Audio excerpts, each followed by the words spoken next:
একদিকে তিনি বিশিষ্ট চিকিৎসক আর অন্যদিকে তিনি বিজেপি নেতা এবং প্রাক্তন কেন্দ্রীয় মন্ত্রী। আমাদের সঙ্গে রয়েছেন ডক্টর সুভাষ সরকার।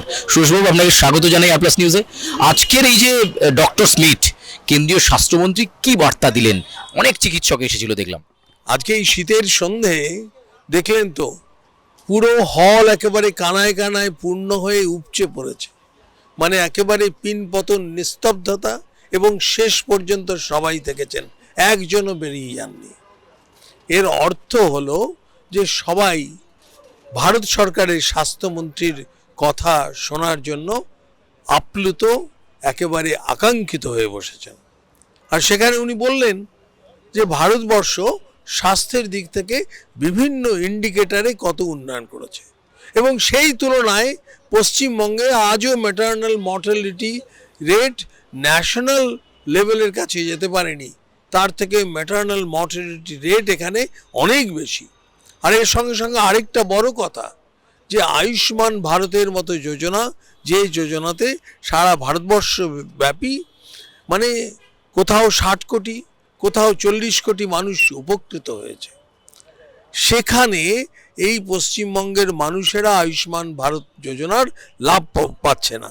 তার মানে এখানকার একজন গরিব পরিযায়ী শ্রমিক গিয়ে যখন দিল্লিতে, যখন হরিয়ানাতে, যখন মাদ্রাজে তারা রোগাক্রান্ত হচ্ছেন, তাদের চিকিৎসার জন্য অর্থ থাকছে না। কিন্তু যদি আয়ুষ্মান ভারত কার্ড থাকতো, তাহলে তারা কিন্তু সেই চিকিৎসাটা ওখানে বিনে পয়সায় পেতেন। আর এর সঙ্গে সঙ্গে মাননীয় মুখ্যমন্ত্রী অনেকবার বলেন আমাদের স্বাস্থ্যসাথী আছে।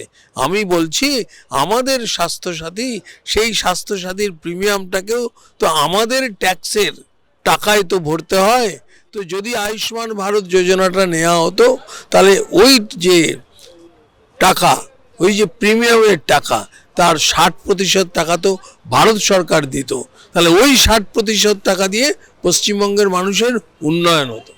নাড্ডাজি কি এরকম কোনো কমিটমেন্ট করেছেন 2026-এর বিধানসভা নির্বাচনে ভারতীয় জনতা পার্টি যদি ক্ষমতায় আসে তাহলে আয়ুষ্মান ভারত গ্রহণ হবে বাংলায়? খুব স্বাভাবিক আছে, মানুষ তো চাইছে একেবারে এই সরকারটাকে উল্টে দিয়ে পাল্টে দিয়ে, আর সেদিন আয়ুষ্মান ভারত যোজনা নিশ্চিতভাবে আসবে। আমরা নিশ্চিতভাবে আয়ুষ্মান ভারত যোজনা পশ্চিমবঙ্গে লাগু করব। আজকে কতজন চিকিৎসক মোটামুটি ছিলেন এই কনফারেন্সে? আজকে এখানে প্রায় 1400 চিকিৎসক ছিলেন। আজকের এই যখন নাড্ডাজি এই বৈঠক করছেন, কলকাতা তখন উত্তাল হলো একটি ইডি অভিযানকে কেন্দ্র করে, এবং সেখানে বলা হচ্ছে ইডির বিরুদ্ধে অভিযোগ করলেন মুখ্যমন্ত্রী যে তার গুরুত্বপূর্ণ পার্টির ফাইল চুরি গেছে।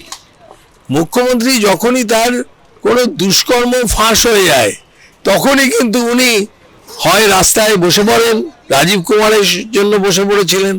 আজকে কিন্তু ভয়ঙ্কর ব্যাপার, আজকে উনি ফাইল এবং হার্ড ডিস্ক বগলদাবা করে নিয়ে এসছেন।